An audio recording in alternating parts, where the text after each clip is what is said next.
평강의 예수님 앞에 우리는 나왔습니다. 예수님 말씀을 들을 때 우리 마음속에 평안이 임하게 도와주시고 우리 삶의 파도가 잠잠게 되게 하여 주시옵소서. 우리 하나님 주님 알기를 원하며 우리 하나님 만나기를 원합니다. 사모하는 심령 가지고 나왔습니다.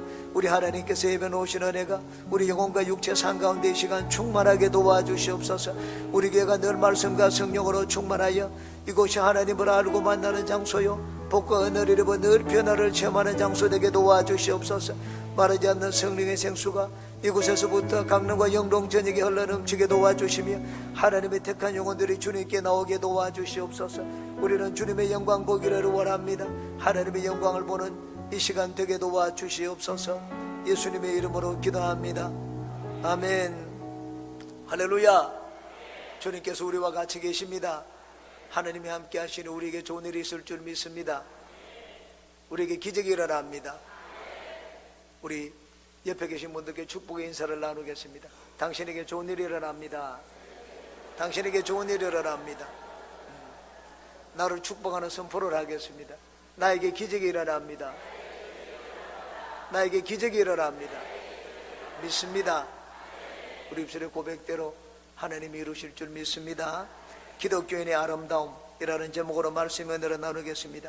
사람의 진정한 아름다움은 외모에서 나오는 것이 아닙니다. 인격에서 나옵니다.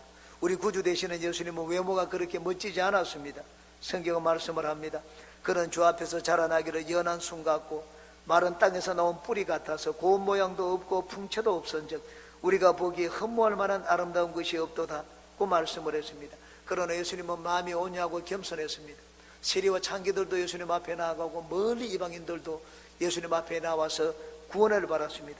여러분, 테레사 수녀 누군지 잘 알 것입니다. 테레사 수녀 하면 아름다운 모습이 나오지 않습니다. 얼굴이 주름이 가득 찬 모습이 나옵니다. 외모로 봐가지고는 흠모할 만한 것이 하나도 없습니다. 그러나 그의 입술에서 나오는 말들에서 우리는 삶의 아름다운 지혜를 배우며 가난한 자와 병든 자로 생기는 그의 손발에서 우리는 예수 그리스도의 사랑을 느낄 수가 있습니다. 오늘 같이 읽은 이 구절은 기독교인의 아름다운 인격에 대해서 말해주고 있습니다. 우리가 다 이 말씀을 마음에 새겨서 우리 주변을 변화시키는 아름다운 기독교 인격자들이 되시기를 간절히 바라겠습니다. 세 가지를 말씀드립니다. 첫째, 박해하는 자를 축복하고 저주하지 말라고 했습니다. 진짜 신앙에는 박해가 따릅니다. 마귀는 우리를 넘어뜨리기 위해서 박해합니다. 박해가 없으면 나는 진짜 신앙을 갖지 않았다는 말입니다. 마귀는 사람을 통하여 우리를 박해하기도 하고 자연과 여러 가지 환경들을 통하여 우리를 박해하기도 합니다. 바울사도가 복음을 전할 때 바울사도는 가는 곳마다 박해를 받았습니다. 자기 동족 유대인들로부터 박해를 받았습니다. 또한 가는 곳마다 환경에 박해를 받았습니다. 배를 타고 가면 배가 파산할 위험에 처하기도 하고, 그리고 길을 가다가는 강도를 만나기도 했습니다. 독사에 물려가지고 죽을 뻔한 위기를 만나기도 했습니다. 그런데 하나님께서는 우리의 신앙이 잠자지 않도록 하기 위해서 우리 가운데 박해를 받는 거 그냥 내버려 두십니다. 나에게 생기는 일은 그것이 어떤 것이든지 하나님이 일일이 다 알고 계십니다. 저는 봉천 요정에 다닐 때 많은 박해를 받았습니다. 교장 선생님으로부터 박해를 받았기 때문에 학교 가는 것이 두려웠습니다. 오늘 가면 무슨 박해를 받을까? 그 두려움을 이기기 위해서 저는 매일 학교 갈 때 기도했습니다. 하나님, 오늘도 박해를 받습니다. 오늘도 주님을 위해서 박해를 받는데 견딜 수 있는 힘을 주시옵소서. 눈물로, 처음에는 저는 아침에 나갈 때 하루 5분 정도밖에 기도를 하지를 못했습니다. 그러나 박해를 받는 것 때문에 살아남기 위해서 매일 아침 저녁으로 기도를 했습니다. 1년이 지나니까 하루 1시간 기도는 거뜬히 하게 되었습니다. 나중에 보니까 그 박해도 참 내 신앙의 유익을 위해서 하나님이 허락하신 것이었구나 하는 것을 느낄 수가 있었습니다. 하나님은 우리 신앙이 살아있도록 하기 위해서 박해받는 것을 아시지만 때로는 그냥 내버려 두시기도 합니다. 기독교 생명이 어디 있습니까? 기독교의 생명력은 박해와 함께 자라게 되었습니다. 우리 기독교 신앙이 가장 순수하고 뜨거웠던 때가 박해를 받을 때였습니다. 처음 300년 동안 기독교는 박해를 받았기 때문에 세상에 나오지를 못했습니다. 지하 동굴에서 예수님을 믿었습니다. 500만 시체가 무덤이 그 지하 동굴에 있습니다. 지하 동굴에서 300년 동안 500만의 기독교인이 그 속에서 태어나서 그 속에서 살다가 무덤 속에서, 지하 동굴 속에서 세상을 떠나게 되었습니다. 그러나 그때가 바로 기독교인의 신앙이 가장 순수했던 때였습니다. 그 동굴 벽에 걸어놓은 글씨와 벽화들을 보면 모두가 소망에 찬 구절들입니다. 그 동굴에 살았지만 절망적인 말이 없습니다. 모두가 소망에 넘치는 말이 없고 세상을 바라보지 않고 오직 하나님만 바라보는 글들로 가득 차 있습니다. 박해를 받을 때는 우리가 하나님을 바라보고 인내해야 됩니다. 박해는 우리를 성숙한 인격자로 길러줍니다.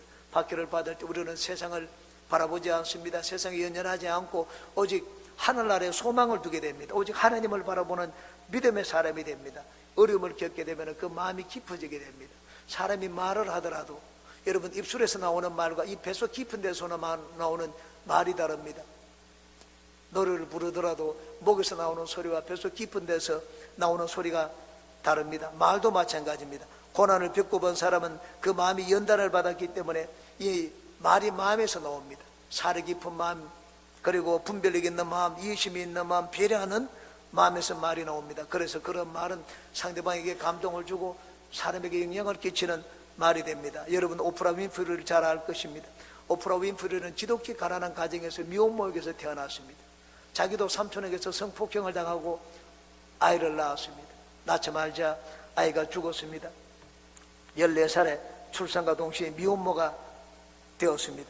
마약 복용을 했습니다. 몸무게는 100kg를 넘었습니다. 누가 봐도 소망이 없는 자였습니다. 그러나 요난 아버지가 그를 불렀습니다. 아버지에게 갔더니 새로 결혼한 어머니가 아주 신실한 기독교인이었습니다. 성경을 읽는 법을 가르쳐주고 교회에 데리고 갔습니다. 삶이 달라지기 시작을 했습니다. 새로운 세계가 있다는 것을 알게 되었습니다. 19살에 내시빌 TV 방송국에 취직을 했습니다. 흑인 여성으로는 처음으로 뉴스 앵커가 되었습니다. 그 다음 6개월 뒤에 볼티모어 TV 방송국 6시 뉴스 앵커로 진출하게 되었습니다. 그래서 지금은 전 세계 1억 4천만 명이 그 오프라 윈프리가 하는 프로그램을 보고 웃고 울고 합니다. 그녀는 연예인들 중에서도 최고의 수익을 올리는 방송인입니다. 왜 그 많은 사람들이 프로를 시청을 합니까? 오프라 윈프리 말 한마디가 사람들에게 감동을 주기 때문입니다. 그녀의 행동과 자선적인 삶이 많은 사람에게 감동을 주기 때문입니다. 어떤 사람들은 그녀에 대해서 비판하는 말을 합니다. 그녀는 흑인이다, 미시시피 산골 출신이다, 뚱뚱하다, 마약을 했다, 강간당한 여자다, 사생활을 낳은 여자다, 과거를 또 저 말을 합니다. 1억 4천만 세계 시청자들은 그 말들에 대해서 이렇게 대답을 합니다. 그래서 그게 뭐가 어쨌는데, 그래서 오프라 윈프리가 아니냐? 그것이 없으면 어느 날 어떻게 이 오프라 윈프리가 생겨나게 되었겠느냐? 그렇게 대답을 합니다. 고난과 역경이 오늘의 그를 만들었다는 말입니다. 고난과 고통이 없는 인생은 다른 사람에게 감동을 주지를 못합니다. 하나님은 예수님을 믿는 우리가 박해를 받을 때 박해받는 것을 모르시지 않습니다. 그런데도 그냥 내버려 두십니다. 왜냐하면 박해받는 것이 나에게도 유익하고 많은 사람들에게 유익을 끼치기 때문입니다. 박해를 받게 되면 마음의 상처를 받기도 하고 억울함을 느끼기도 하고 미움과 분노가 생기기도 합니다. 그러나 그 박해를 통하여 나는 더 순수하게 됩니다. 자아가 깨어지게 됩니다. 하나님이 누구신지 알게 됩니다. 하나님만 바라보고 하나님을 붙드는 믿음의 사람이 됩니다. 그래서 하나님은 여기 박해하는 자를 축복하고 그를 위하여 기도해 주라고 말씀을 했습니다. 남을 축복하는 것은 나에게 좋습니다. 남을 축복하면 내가 복을 받고 남을 저주하면 나도 저주를 받습니다. 산울림의 법칙, 메아리의 법칙이라고 합니다. 내가 축복을 외치면 그 축복이 메아리 쳐서 나에게 다가옵니다. 내가 상대방을 욕을 하면 그 욕이 메아리 쳐서 나에게 다가옵니다. 여러분, 예수님은 제자들에게 가는 곳마다 복을 빌어주라고 했습니다. 예수님의 수제자 베드로는 이렇게 말을 했습니다. 악을 악으로 욕을 욕으로 갚지 말고 도리어 복을 빌라. 이를 위하여 너희가 부르심을 입었으니 이는 복을 유업으로 받게 하려 하심이라고 말을 했습니다. 복을 빌면 그 복이 나의 영혼 깊은 곳에서 나옵니다. 여러분, 내 영혼 깊은 곳에서 나오니까 내 영혼이 먼저 복을 받고 내 육체가 복을 받고 내 삶이 복을 받습니다. 복이 나를 통해서 먼저 나아가기 때문입니다. 저주하게 되면 저주도 마찬가지입니다. 저주하면 내가 먼저 저주를 받습니다. 박해받는 자를 위하여 기도하는 가장 큰 이유는 바로 그것이 하나님의 뜻을 실천하는 길이기 때문입니다. 하나님이 우리를 향한 최고의 뜻은 사랑입니다. 사랑은 원수도 받아주고 원수도 용납하고 그를 위해서 빌어주는 것, 그것이 바로 사랑입니다. 마태복음 5장입니다. 또 내 이웃을 사랑하고 내 원수를 미워하라 하였다는 것을 너희가 들었으나 나는 너희에게 이르노니 너희 원수를 사랑하며 너희를 박해하는 자를 위하여 기도하라. 이같이 한즉 하늘에 계신 너희 아버지의 아들이 되리니 이는 하나님이 그 해를 악인과 선인에게 비추시며 비를 의로운 자와 불의한 자에게 내려주심이라. 너희가 너희를 사랑하는 자를 사랑하면 무슨 상이 있으리요? 세리도 이같이 아니하느냐? 또 너희가 너희 형제에게만 무난하면 남보다 더하는 것이 무엇이냐? 이방인들도 이같이 아니하느냐? 그러므로 하늘에 계신 너희 아버지의 온전하심과 같이 너희도 온전하라. 우리는 끼리끼리 모여서 편가르기를 좋아하지만 하나님께서는 참 나와 다른 자, 나와 멀리 있는 자, 원수된 자까지도 하나님은 모두를 다 사랑하십니다. 내 마음에 드는 사람도 하나님은 사랑하고 내 마음에 들지 않는 자도 하나님은 사랑하고 나를 박해하는 사람도 하나님은 사랑하십니다. 하나님의 뜻은 심판이 아니라 구원입니다. 베드로후서 3장 9절입니다. 주의 약속은 어떤 이에 더디다고 생각하는 것 같이 더딘 것이 아니라 오직 너희를 대하여 오래 참으사 아무도 멸망치 않고 다 회개하게 이르기를 원하시느니라 고 말씀을 했습니다. 여러분, 박해하는 자를 위해서 기도하라는 것은 하나님이 박해하는 자를 사랑하기 때문입니다. 박해하는 자, 하나님이 원수된 자 같지만은 나를 박해하는 자를 하나님이 더 귀하고 더 위대하게 사용하실지 모릅니다. 성경에 보면은 하나님을 박해하는 자들을 위대하게 사용하신 예가 많습니다. 안옥골의 호랑이라고 부르는 기믹도는 깡패였습니다.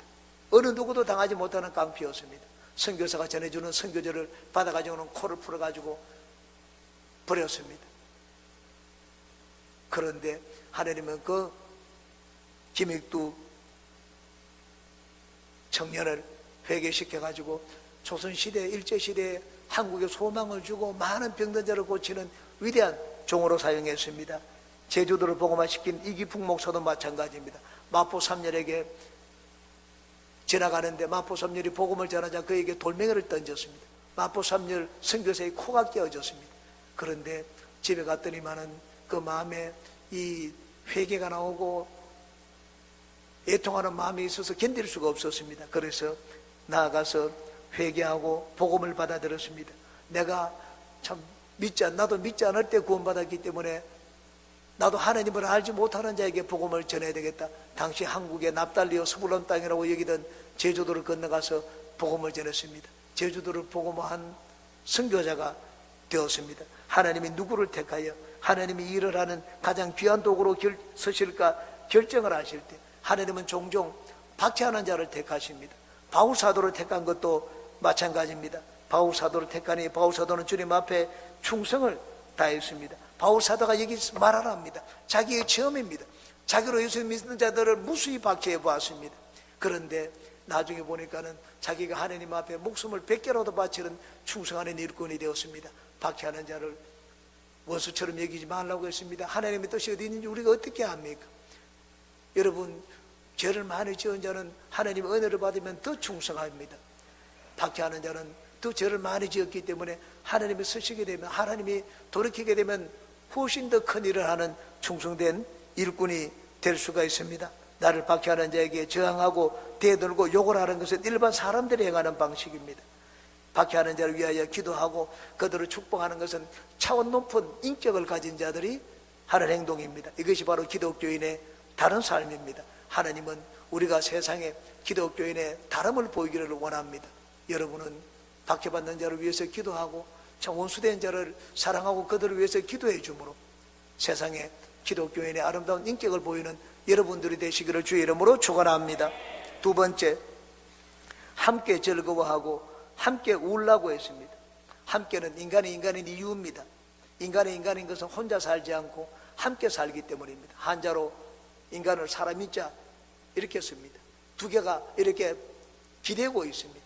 사람이 되기 위해서는 서로가 기대고 의지해야 됩니다. 혼자서는 인간이 될 수가 없습니다. 하나님이 사람을 만들 때도 하나를 만들지 않았습니다. 남자와 여자로 만드셨습니다. 남자와 여자 관계적인 존재로 만들었습니다.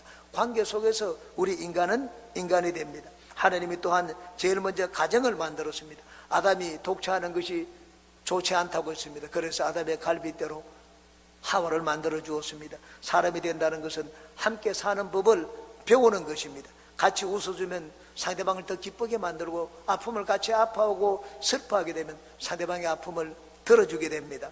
함께 웃고 함께 울라고 한 것은 단순히 울고 웃고 하는 예의를 보이고 그런 행동 양식을 가져라는 말이 아닙니다. 중요한 것은 마음입니다. 마음이 없이 웃고 우는 것은 아무 의미가 없습니다. 여러분, 이웃이 사촌이 논을 사게 되면 겉으로 웃지만 속으로 마음이 아프면, 배가 아프면 그 마음이 하나가 되지 않은 것입니다. 같은 형제끼리라도 서로가 잘 되면 시기를 합니다. 여러분, 요즘 대기업의 재벌 2세들이 왕제의 난을 벌이고 하는 그런 이야기를 우리는 언론이나 뉴스에서 보게 됩니다. 마음이 하나가 되지 않아서 그렇습니다. 함께 울고 함께 웃는 것은 마음이 하나가 되는 것을 말합니다. 같은 마음을 갖는 것을 말합니다. 마음이 연결돼야지 우리는 같이 웃을 수가 있고, 마음이 하나가 되어야지 같이 울 수가 있습니다. 요즘 사회의 큰 문제가 왕따입니다. 학교에서도 왕따, 사회에서도 왕따, 교회에서도 왕따. 여러분, 사람이 있는 곳에 한 가정에서도 왕따를 시키는 경우가 있습니다. 가족 간에도 왕따를 시킵니다.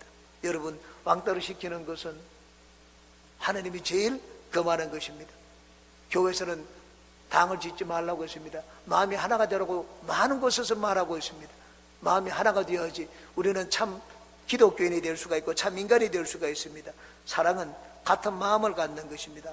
마음이 같아야지 우리는 함께 울고 함께 웃을 수가 있습니다. 하나님이 우리 인간을 지은 모습입니다. 가인은 아벨을 돌로 쳐 죽였습니다. 하나님이 원하는 바가 아니었습니다. 하나님이 원하는 것은 아벨의 제사를 하나님이 받아주고 가인의 제사를 받아주지 않았다면 가인이 동생에게 이렇게 얘기했어야 했습니다. 동생아, 참 너는 하나님이 기뻐하는 제사를 잘 드렸구나. 어떻게 그렇게 드렸니? 네가 하나님 앞에 상급을 받으면 나에게도 나누어다. 그렇게 말하는 것이 바로 형제입니다. 이웃이 잘 되면 같이 즐거워하고 이웃이 슬픔을 당했을 때 같이 슬퍼하는 것, 그것이 바로 사랑이며 하나님이 우리 인간을 지었을 때 원래 인간의 모습입니다. 우리가 서로 간에 차별의식을 가지면 마음이 하나가 될 수가 없습니다. 여기 성경 그 다음 18절에 보니까 높은 마음을 품지 말라고 했습니다.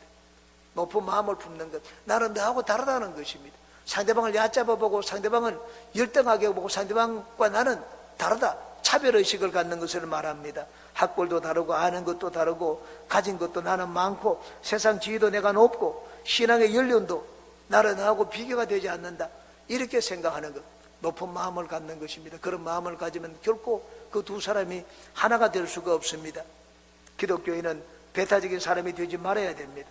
고향이 다르다고 배타적인 사람이 되면 안 됩니다.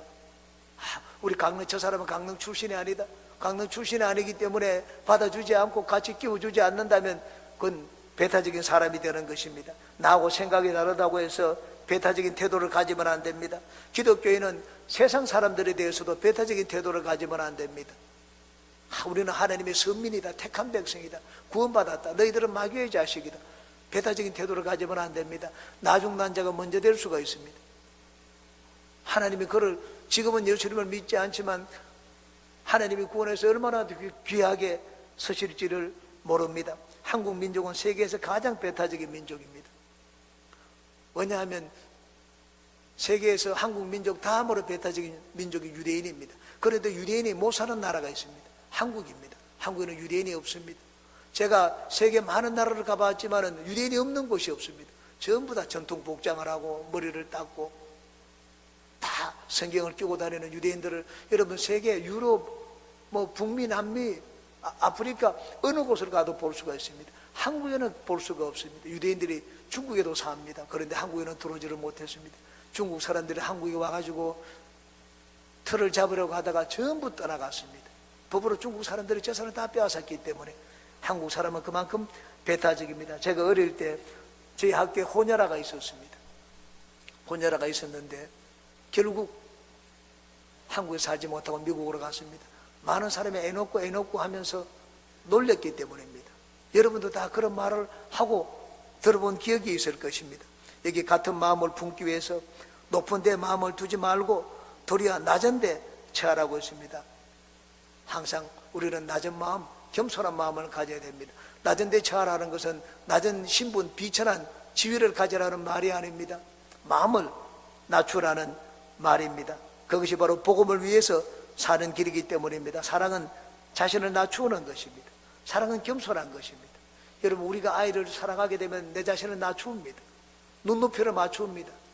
내가 아주 고상한 말을 하지 않습니다. 아이들이 말한 대로 합니다.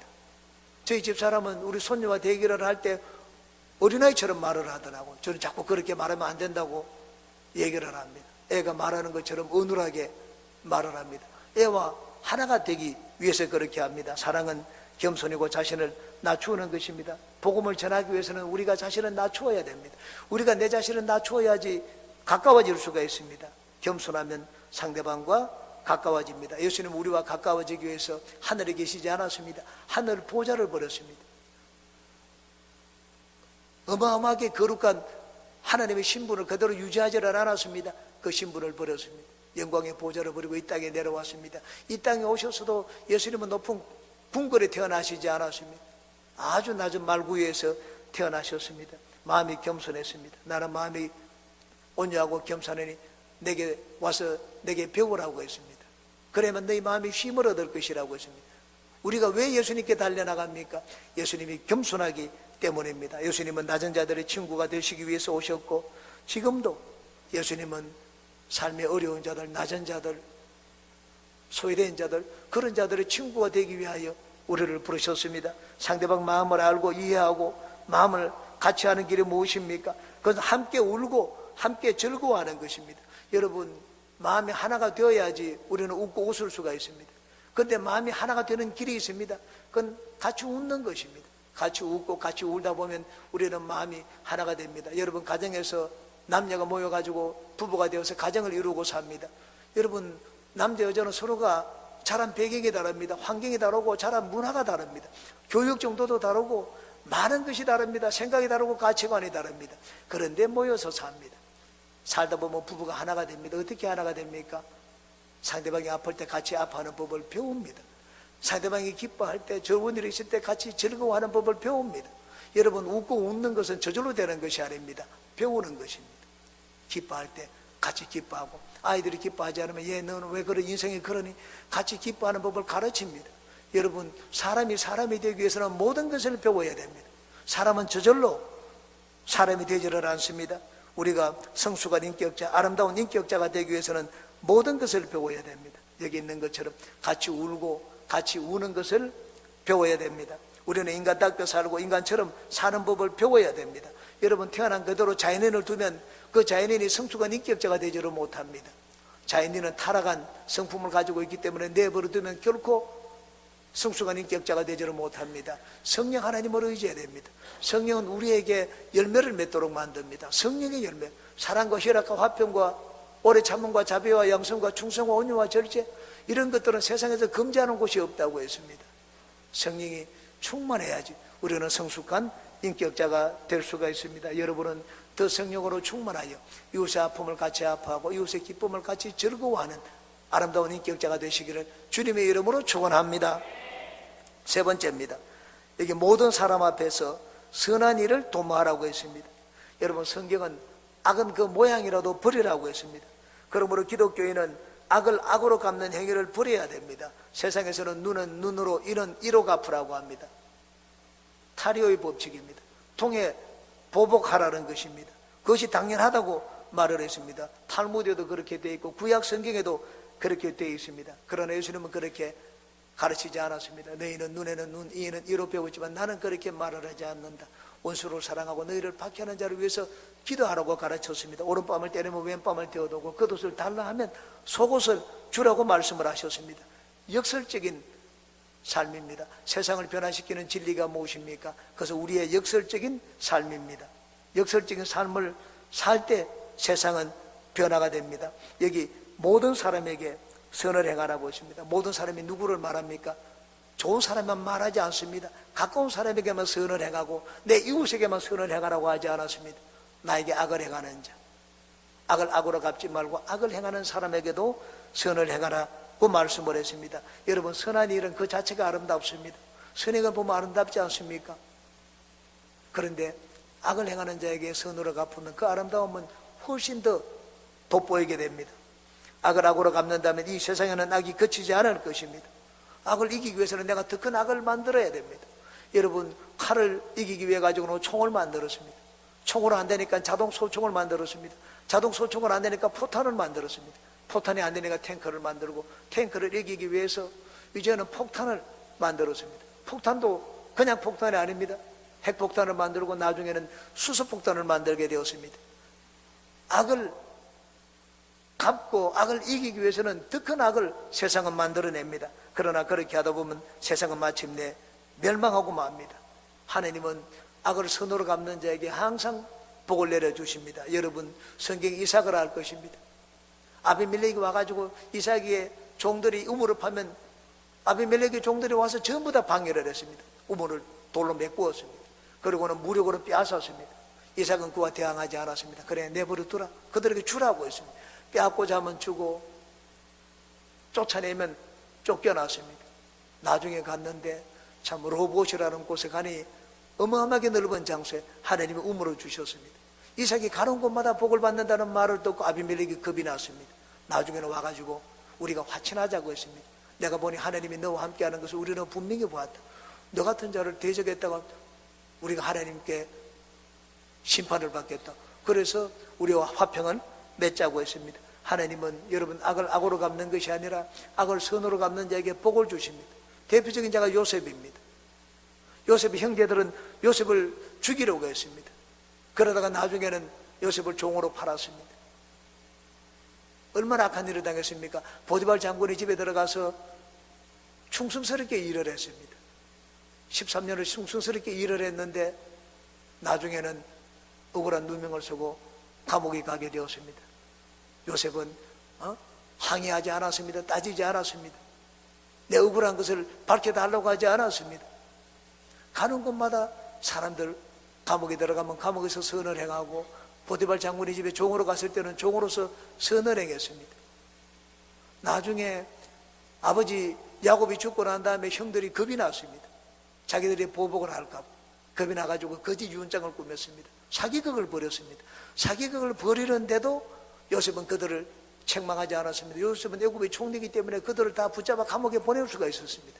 오히려 그들이 두려워하는 것을 보고 위로해 주었습니다. 그렇게 하지 마소서. 내가 형들을 돌보고 형들의 가족들 내가 이 땅에 있는 한 죽을 때까지 돌봐주겠다고 얘기를 했습니다. 하나님이 그런 요셉에게 복을 주셨습니다. 요셉은 원래 11번째 아들입니다. 그런데 11번째 아들인 요셉을 하나님이 장자로 만들어 주었습니다. 장자는 2배의 몫을 받습니다. 요셉의 아들 마나세 에브라임에게 이스라엘 12지파 중에 들도록 만들었습니다. 12지파 중에 요셉의 아들은 2배의 몫을 받았습니다.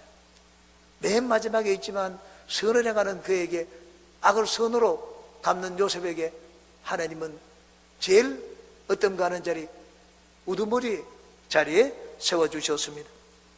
여기 할 수 있거든 모든 사람과 더불어 화목하라고 말을 했습니다. 할 수 있거든, 나에게 네 힘으로 되거든, 네 힘으로 가능하면 모든 사람과 화목하라고 했습니다. 내가 아무리 양보해도, 내가 희생해도 상대방이 받아주지 않으면 그건 어쩔 수 없습니다. 그러나 난 저 사람과는 절대로 손 내밀지 않겠다. 그건 성경에 그릇되게 행하는 것입니다. 내가 손 내미는 것은 내가 할 수 있습니다. 내가 양보하는 것은 할 수가 있습니다. 희생하는 것도 할 수가 있습니다. 내가 하는데 상대방이 받아주지 않을 때, 그럴 때는 어쩔 수 없습니다. 그러나 내가 할 수 있으면 할 수 있는 모든 것을 다 하라고 말을 했습니다. 화목은 사랑의 한 가지 형태입니다.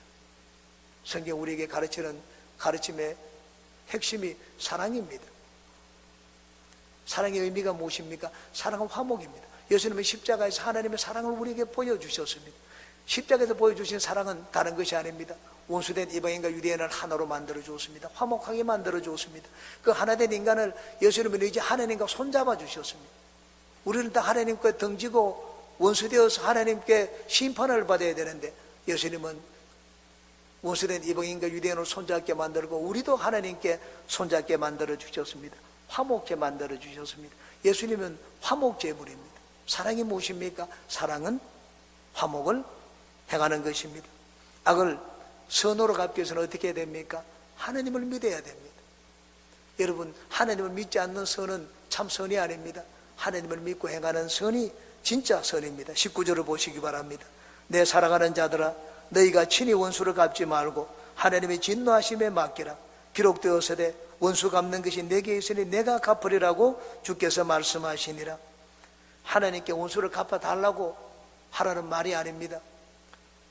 심판하는 것은 하나님의 권위에 속하는 것이지 내가 할 일이 아닙니다. 그러므로 심판은 너의 권한에 속한 것이 아니니 월권 행위를 하지 말고 네가 할 일을 하라고 했습니다. 우리가 해야 될 일이 무엇입니까? 우리가 해야 될 일은 선을 행하는 것입니다. 성경에 사울 왕과 다윗 이야기가 나옵니다. 사울 왕은 다윗이 점점 백성에게 인기를 얻고 높아지는 것을 보니까 겁이 났습니다. 야, 내 이 왕위를 빼앗길지도 모른다 하는 생각이 들게 되었습니다. 자기 아들이 있고 요나단에 있는데 자기 가문에 왕위를 물려줘야지 이 남의 자식에게 왕위를 물려줘서는 안 되겠다고 생각을 했습니다. 그래서 두 번이나 다윗을 죽이려고 했습니다. 다윗이 사울 밑에 있다가는 언제 죽을지 모르기 때문에 도망을 갔습니다. 도망을 가는데 사울 왕은 다윗을 끝까지 쫓아다녔습니다. 굴 속에 있을 때, 잠을 잘 때. 두 번이나 다윗은 사울을 죽일 기회가 있었습니다. 그런데 다윗은 사울 왕을 죽이지를 않았습니다. 하나님을 믿었기 때문입니다. 하나님을 믿었기 때문에 사울이 행한 자기에게 행한 악을 악으로 갚지를 않았습니다. 성경은 말씀을 합니다. 사무엘상 24장 10절과 12절입니다. 오늘 야훼께서 굴에서 왕을 내 손에 넘기신 것을 왕이 아셨을 것이니이다. 어떤 사람이 나를 권하여 왕을 죽이라 하였으나 내가 왕을 아껴 말하기를 나는 내 손을 들어 내 주를 해하지 아니하리니 그런 야훼의 기름 부음을 받은 자이기 때문이라 하였나이다. 야훼께서는 나와 왕 사이를 판단하사 야훼께서 나를 위하여 왕에게 보복하시려니와 내 손으로는 왕을 해하지 않겠나이다.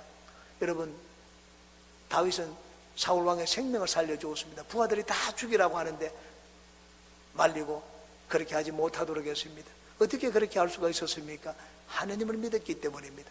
진짜 우리가 행하는 선이 어디서 나옵니까? 우리가 행하는 선은 교육에서 나오는 것이 아닙니다. 착한 마음에서 나오는 것도 아닙니다.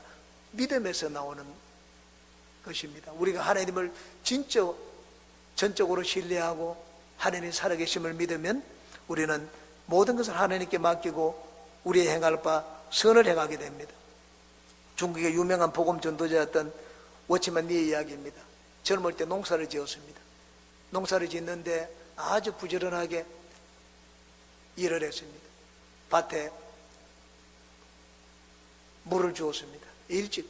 근데 그 다음날 가서 보니까는 물이 다 빠져나가고 없었습니다. 보니까는 자기 뚝을 잘라가지고는 잘라 놓으니까 위에 있던 물이 전부 아래쪽 논으로 다 흘러내려갔습니다. 그래서 뚝을 막았습니다. 다시 뚝을 막고는 다시 위에 논에 물을 대었습니다. 근데 그 다음날 또 보니까는 또 뚝이 잘라져 있고 물이 전부 다 아래쪽으로 흘러내렸습니다. 분이 생겼습니다. 참을 수 없다고 생각을 했습니다. 그 아래쪽 논의 주인에게 찾아갔습니다. 내가 지난번에도 그렇고 이번에도 그렇고 몇 번씩이나 당신이 이렇게 밤에 몰래 남의 뚝을 타가지고 물을 빼내가면 되겠느냐? 그 사람이 미안하다고 했습니다. 그러지 않겠다고 했습니다. 막 씩씩거리며 항의하고 따지고 난 다음에 집으로 돌아왔습니다. 하나님 앞에 기도하는데 하나님이 말씀을 하셨습니다. 아들아, 너는 세상 사람과 다르지 않느냐? 너는 예수님을 믿지 않느냐? 예수님을 믿기 때문에 너는 세상 사람과 다르다는 것을 보이라고 했습니다.